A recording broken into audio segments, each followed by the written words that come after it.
자, 읽어드린 본문의 말씀을 통하여서 신실한 그리스도인은 땡땡땡땡 않는다. 이런 제목으로 하나님의 말씀을 전해드리겠습니다. 얼마 전에 새롭게 하소서 간증 프로그램에서 박경림이라고 하는 그 필리핀 선교사님의 간증을 제가 들었습니다. 이분이 쓴 책 중에 슬픔은 발효 중이라는 좀 독특한 제목과 독특한 내용의 책이 있습니다. 그리고 이 책의 내용과 함께 이날도 나와서 간증하는 것을 봤더니 엄마하고 오빠가 자살로 말미암아 그 뒤에 남겨진 가족들의 그 쓰라린 고통과 함께 이를 극복하고자 하는 처절한 그 가족사, 인생사를 이야기를 하고 있습니다. 간증자가 이 박경림 전도사님이 5살의 그 어린 나이에 신실한 기독교 신자였던 어머니가 자기 앞에서 밥을 먹다가 스스로 그 상추쌈에다가 독약을 집어넣어서 그것을 먹고 자살을 했습니다. 심한 우울증 때문이었습니다. 그리고 오빠도 우울증으로 인해서 자살로 생을 마감했습니다. 제가 이 간증에 대해서 사람들이 어떻게 생각하고 있나 하고 그 댓글들을 쭉 살펴보았습니다. 그러다가 맨 뒤쪽에 보니까 제 마음에 아이쿠 하는 그 댓글이 하나가 있었습니다. 어떤 댓글일까요? 바로 오늘의 설교 제목입니다. 신실한 그리스도인은 않는다. 가로 열고 제가 얘기한 것은 뭐냐 하면 자살하지 않는다, 이런 댓글입니다. 즉 너희 엄마가 자살한 것은 믿음이 신실하지 않았기 때문이다 하는 그런 의미가 담겨 있는 댓글입니다. 제가 이 댓글을 보면서 아하, 그래, 이렇게 생각하는 분들이 있을 수가 있겠구나라는 생각과 함께 이에 대해서 하나님의 말씀을 전해야 되겠다 하는 감동이 왔습니다. 여러분, 묻고 싶습니다. 신실한 그리스도인은 자살하지 않습니다. 진짜 그렇습니까? 이에 대한 대답은 조금 이따가 살펴보고, 일단 이 문장에 땡땡땡땡에 자살하지라는 단어 대신에 다른 단어를 한번 집어넣어 보십시오. 이거는 어떻습니까? 신실한 그리스도인은 똥을 싸지 않는다. 이건 맞습니까? 아닙니다. 신실한 그리스도인들이라도 다 똥을 쌉니다. 주일학교 초등부 어린아이가 자기 교회 목사님에게 이렇게 물었습니다. 목사님도 우리처럼 똥을 싸세요? 제가 여러분에게 물어봅시다. 여기 계신 분들 똥을 안 싸고 사시는 분 있으면 한번 자신 있게 손을 들어보세요. 손을 드시는 분이 하나도 없네? 다들 열심히 똥을 싸고 있습니까? 축하합니다. Congratulations. 여러분, 정상적으로 똥을 싼다는 것은 신진대사 작용이 원활히 잘 되고 있다는 뜻이요, 건강하다고 하는 뜻입니다. 그리고 여러분, 똥 싸는 것이 절대 죄를 짓는 것이 아닙니다. 아무리 신령하고 신실한 그리스도인들도 다 똥을 쌉니다. 믿습니까? 여러분, 물어봅시다. 예수님은 이 땅에 계셨을 때 똥을 싸셨을까요? 안 싸셨을까요? 물론 성경에 예수님이 똥을 쌌다는 성경 구절이 없습니다. 그리고 똥을 안 쌌다는 성경 구절도 없습니다. 그러나 예수님이 만약에 똥을 안 싸셨다면 예수님이 우리와 같은 인간의 육체로 오시지 않았다는 것이고, 그렇게 되면 예수님은 우리의 구원자가 되실 수가 없습니다. 고로 여러분, 성경에 직접적으로 언급하고 있지는 않지만 예수님은 우리와 같이 식사도 하시고 화장실에서 똥을 싸셨습니다. 믿습니까? 왜 아멘 안 하세요? 여러분, 제가 이렇게 말하니까 아이고 그거 신성모독죄에 걸릴까 그렇게 생각해가지고 좀 주저주저 하시는 분 있는 것 같은데, 여러분, 이게 신성모독죄가 아닙니다. 이것은 제가 진실을 이야기하는 것이고 너무나도 중요한 기독교 진리를 이야기하는 겁니다. 만약에 예수님이 똥을 안 싸셨다고 하면은 도리어 심각한 이단이 되는 겁니다. 물론 예수님이 부활의 몸을 입었을 때에는 음식을 먹어도 신체 내에서 100% 소화가 되기 때문에 그때에는 똥을 싸지 않습니다. 제가 지금 말하고자 하는 의도는 아무리 신실한 그리스도인이라도 다 똥을 싼다는 것입니다.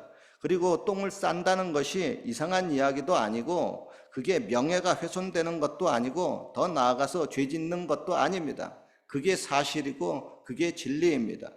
그리고 오늘 설교 제목에 또 다른 단어를 한번 대입해 봅시다. 신실한 그리스도인들은 질병에 걸리지 않는다. 이건 맞습니까? 틀립니까? 여러분, 아무리 신실한 그리스도인들도 감기에 걸리고 몸살도 걸리고요. 암을 비롯해서 여러 가지 병에 걸려서 결국은 죽습니다. 물론 하나님이 지켜주셔서 남들보다 더 건강하게 살 수 있고 또 죽기는 다 죽어도 남들보다 조금 더 늦게 죽을 수도 있습니다. 그러나 결국은 다 병에 걸리고 다 죽습니다. 어떤 분은요, 조용기 목사님이 병들어서 죽은 것에 대해서 이런저런 모습으로 시험에 드시는 분이 있습니다. 그 중에 뭐 그렇게 신실하신 목사님이 어떻게 병이 들어서 죽을 수가 있느냐, 다른 사람들 병은 잘 고치면서 자기 병은 못 고치네 하면서 시험에 드시는 분이 있습니다. 여러분, 제가 다시 한번 말합니다. 아무리 진실한 하나님의 종이라도 결국 병들어 죽습니다.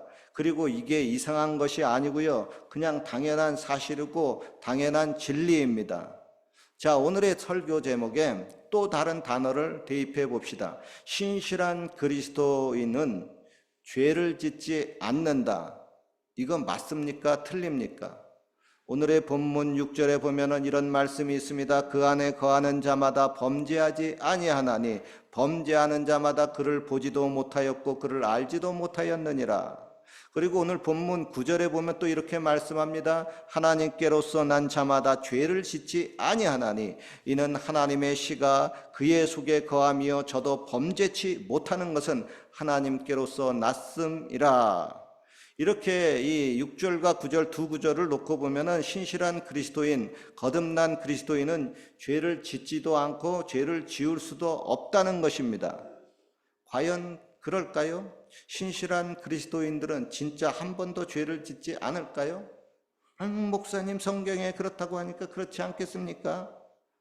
여러분, 이단 중에요, 오늘의 본문을 토대로 해서 이렇게 주장을 합니다. 일단 예수님을 믿고 신실한 신자가 되면 더 이상 죄를 짓지도 않고 죄를 지을 수 없다. 고로 일단 예수님을 신실하게 믿은 후에는 더 이상 회개할 필요도 없다. 여러분, 이거 아닙니다. 신실한 신자, 거듭난 신자도 여전히 죄를 짓고 삽니다. 다만 죄를 안 지으려고 노력하고 이전보다 죄를 덜 지을 뿐이지 여전히 죄를 짓습니다. 이에 대해서 요한일서 1장 8절 10절에 말씀합니다. 만일 우리가 죄 없다 하면 스스로 속이고 또 진리가 우리 속에 있지 아니할 것이요 만일 우리가 범죄하지 아니하였다 하면 하나님을 거짓말하는 자로 만드는 것이니 또한 그의 말씀이 우리 속에 있지 아니하니라. 여러분, 성경을 보다 보면 이렇게 정반대로 말하고 있는 구절들이 제법 있습니다. 한쪽에서는 신실한 신자는 죄 짓지 않는다고 하고 다른 곳에는 신실한 신자도 모두 죄를 짓는다고 합니다. 고로 성경에서 이렇게 서로 충돌되는 구절이 있을 때에는 이를 종합해서 바르게 해석해야 합니다. 누가복음 18장에 보면 예수님의 비유 중에 바리새인과 세리의 비유가 나옵니다. 자기를 스스로 의롭다고 하고 하는 그런 바리새인이 성전에 들어가서 하나님 앞에 기도합니다. 오 하나님이여, 나는 다른 사람들 곧 토색, 불의, 간음을 하는 자들과 같지 아니하고 이 세리와도 같지 아니함을 감사하나이다. 나는 일에 2번씩 금식하고 또 소득의 11조를 드리나이다. 샬라샬라 블라블라. 그러나 사람들에게 매국노라고 손가락질을 당하는 세리는 멀리 서서 감히 눈을 들어 하늘을 우러러 보지도 못하고 다만 자기 가슴을 치고 애통해하며 이렇게 기도합니다. 하나님이여 나를 불쌍히 여기소서. 나는 죄인이로소이다. 여러분, 이 두 사람의 기도 중 누가 올바른 기도를 한 것입니까? 자신의 죄를 안 지었다고 오리발을 내미는 바리새인의 기도보다 자신의 죄를 지었음을 솔직히 인정하고 용서함을 구하는 세리의 기도가 바른 기도라고 예수님이 말씀하셨습니다. 그러므로 오늘 요한 1서 본문에 나오는 신실한 신자는 죄를 짓지 않고 또 죄를 지을 수 없다고 하는 구절은 이거 뭔가 이상하다, 이거 무슨 다른 뜻이 있을 것 같다 하고 그 다른 각도에서 해석하는 법을 찾아야 됩니다.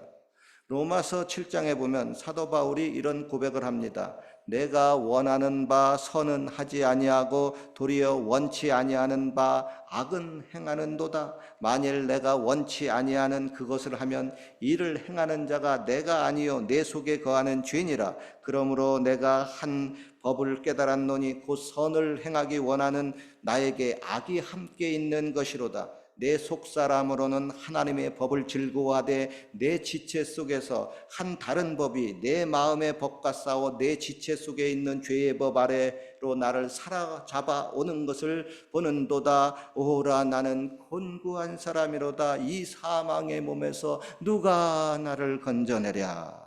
즉 여러분, 거듭난 신자, 신실한 신자인 사도 바울도 여전히 죄를 짓고 살면서 괴로워하고 있다는 것입니다.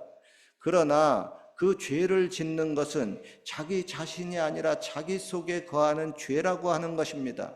다시 말해서 예수님을 믿고 성령으로 거듭난 신자인 나는 더 이상 죄짓기 싫습니다. 나는 죄를 미워합니다. 죄를 멀리하려고 합니다. 죄를 끊으려고 합니다. 죄와 싸워서 이기려고 합니다. 그런데 그게 잘 안 됩니다. 내 안에 사탄이 심어놓은 그 죄의 뿌리가 너무나 깊이 박혀 있어서 자꾸 죄의 싹이 돋아나온다고 합니다.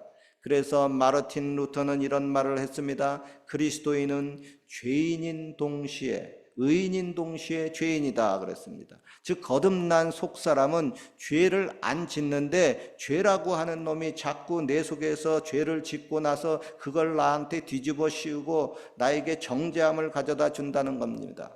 그래서 사도 바울은 피곤하고 공고하고 괴롭습니다.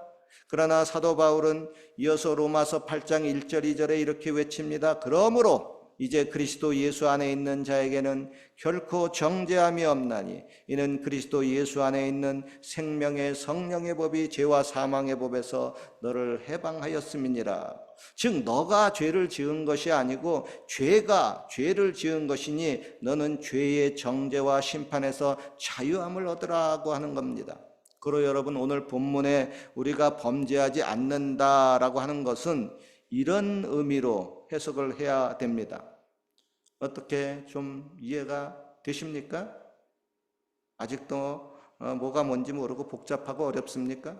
하기요, 저도요, 신학교 다닐 때 이제 교수님이 로마서 여기를 강의하면서 이에 대해서 설명을 하시면 우리들도 그거 참 되게 복잡하네 하고 생각을 했었습니다. 자, 오늘 다시 설교의 제목으로 돌아가 봅시다. 신실한 그리스도인은 자살하지 않는다. 이 문장을 좀 더 쉽게 설명하기 위해서 이 문장에 다른 단어를 한번 대입해 봅시다. 신실한 그리스도인은 치매에 걸리지 않는다. 이 말도 사실이 아닙니다. 신실한 그리스도인도 종종 치매에 걸립니다. 그리고 치매는 결국 뇌가 병이 들었기 때문에 생기는 질환입니다. 그로 일단 치매에 걸리면 아무리 신실한 신자라도 자기 의지대로 자기 스스로를 컨트롤할 수가 없습니다. 제가 한국에 있었을 때 미아리 교구를 담당했었을 때 한 권사님이 계셨습니다. 참 믿음이 신실하신 분이었었습니다. 그런데 그분이 연세가 많고 또 이제 60 몇 세가 되신 자기 딸, 또 그분도 권사님인데 그분하고 같이 사셨습니다. 그런데 그 어머니 권사님이 80 몇 세셨는데 치매에 걸리셨습니다. 치매에 걸리시니까 아무리 신실한 크리스찬도 똥을 싸고 그 똥을 벽에다가 바릅니다. 아이고 어머니 이러지 마세요. 그런데 그게 컨트롤이 안 됩니다. 우울증으로 인해 자살하는 경우도 이와 마찬가지입니다. 자꾸 자살하려고 하는 충동이 생겨납니다. 뇌의 신경 전달 물질인 호르몬 작용이 고장났습니다. 그래서 이렇게 자꾸 죽어라 죽어라 하는 자살의 신호가 강박증적으로 계속 오는 겁니다. 이런 경우 스스로 컨트롤하기가 매우 힘이 듭니다. 예를 들면은 편두통이나 생리통이나 치통이 아주 심하게 올 때 이걸 인간의 의지와 노력으로 극복하기가 매우 힘이 듭니다. 그리고 아무리 신실한 그리스도인이라도 이런 극한 통증을 신앙의 힘으로 극복하기가 힘듭니다. 이런 경우 그 고통을 줄이는 아주 쉬운 방법이 있습니다. 뭐지요? 진통제 몇 알 먹으면 됩니다. 괜히 믿습니다 하고 밤새워 기도할 필요 없어요. 그냥 진통제를 몇 알 먹으세요. 그리고 그래도 안 되면은 의사 찾아가서 한번 검진을 받아 보십시오. 한국의 경우 OECD 국가 중 자살률 1위입니다. 그 중에 보면은 그리스도인들도 꽤 있습니다. 외국의 경우도 마찬가지입니다. 믿는 자들 중에 자살하는 분들이 있습니다. 얼마 중에 여러분 아시는 분은 아시는가 모르겠어요. 목적이 이끄는 삶이란 그 유명한 책도 쓰시고 국제 예수 전도단을 설립하신 미국의 유명한 릭 워렌 목사님이 있습니다. 그런데 이 목사님의 막내 아들이 최근 얼마 전에 우울증으로 인해서 자살을 했습니다. 그리고 또 얼마 전에는 미국 캘리포니아에 위치한 대형 교회인 인랜드 힐스 교회의 앤드류 스토클린 목사님도 우울증으로 자살을 하셨습니다. 그리고 조지아 주의 그 빈 마운튼 자이언 침례교회의 테디 파커 목사님도 우울증으로 인해서 최근에 자살을 하셨습니다. 즉 아무리 신실한 그리스도인들도 우울증에 심하게 걸리면 자살의 위험이 매우 높습니다. 이것은 믿음의 문제가 아니고 의지력의 문제도 아닙니다. 그냥 일종의 질환입니다. 이걸 가지고 믿음이 신실하지 못해서 혹은 의지가 약해서 자살을 했다고 하면 그것은 이 병에 대해서 잘 모르고 정죄하는 말입니다. 제가 서론에 이야기했듯이 그렇게 댓글을 다신 분도 우울증이라는 병에 대해서 잘 모르고 그런 댓글을 다셨을 겁니다. 오늘의 결론입니다. 신실한 그리스도인들도 때로는 병이 들기도 합니다. 이때 그를 정죄하지 마십시오. 스스로 자책하지도 마십시오. 도리어 그럴 경우 서로를 이해하며 모든 병을 고쳐주시는 하나님 앞에 더 가까이 나아가 기도하고 도움을 받도록 하십시오. 아무쪼록 우리의 그 모든 연약함과 그 질병을 치료해 주시고 그 모든 문제를 해결해 주시는 전능하신 하나님의 도움을 보다 적극적으로 받으십시오. 그리고 이 외국 땅에서 보다 행복하게 사시기를 주님의 이름으로 축원합니다. 기도드리겠습니다. 주님, 때로는 이 외국 땅에서 우리가 아주 힘들 때가 있습니다. 병에 걸리기도 하고 큰 문제가 생기기도 하고 사고가 날 때도 있습니다. 그러나 너무 당황하지 말게 하시고 내 곁에서 내 안에서 항상 나를 돕기 위해 와 계시는 예수님께 그 모든 사정과 형편을 낱낱이 알게 하시옵소서. 주님, 우리를 보시옵소서. 우리의 기도를 들으시옵소서. 그리고 이 문제 저 문제가 보다 완벽하게 해결이 되게 하여 주옵소서. 때로는 기적도 일어나게 하여 주옵소서. 예수님 이름으로 기도하옵나이다. 아멘. 우리 찬송 한 곡